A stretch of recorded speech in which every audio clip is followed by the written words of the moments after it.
നമ്മുടെ ഒരു ട്രാജഡി എന്ന് പറയുന്നത്, അല്ലെങ്കിൽ നമ്മുടെ ഒരു പ്രോബ്ലം എന്ന് പറയുന്നത്, നമ്മളെ ദൈവത്തിനും നമ്മുടെ ജീവിതത്തിൽ നിന്നൊക്കെ ഒരുപാട് മാറ്റി നിർത്തിയിരിക്കുക. നമ്മുടെ ദൈവം എന്ന് പറഞ്ഞാൽ ഇപ്പോഴും ആകാശ സീമകൾക്കൊക്കെ അപ്പുറം സ്വർഗത്തിൽ വളരെ ലക്ഷറീസ് ആയിട്ട് ജീവിക്കുന്ന ഒരു ദൈവം അല്ലേ. നമുക്ക് ആവശ്യമുള്ള കാര്യങ്ങൾ വരുമ്പോൾ, ഭൗതികമായ കാര്യങ്ങൾ വേണ്ടി വരുമ്പോൾ, ദൈവമേ തായോ എന്ന് പറയുമ്പോൾ ഉടനടി അത് തന്നാൽ ദൈവം നല്ലത്. അല്ലെങ്കിൽ എന്ത് പറയും, ഇത്ര വർഷങ്ങൾ പ്രാർത്ഥിച്ചിട്ടും നിനക്കിതൊന്നും കേൾക്കണില്ലേ, ചിലപ്പോൾ തമാശയ്ക്ക് ചോദിക്കും, ദൈവത്തിനോട് ചോദിക്കും.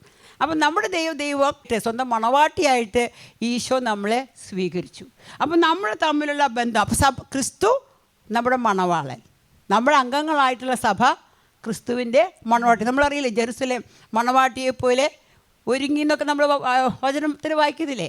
അപ്പോൾ നമ്മൾ ദൈവവുമായിട്ടുള്ള ഉടമ്പടി ചെയ്യുമ്പോൾ ഒരു ഭാര്യാഭർത്തൃബന്ധം പോലെ സുദൃഢമായ സ്നേഹബന്ധമായിരിക്കണം ഒരു ദൈവവുമായിട്ടുള്ളത്.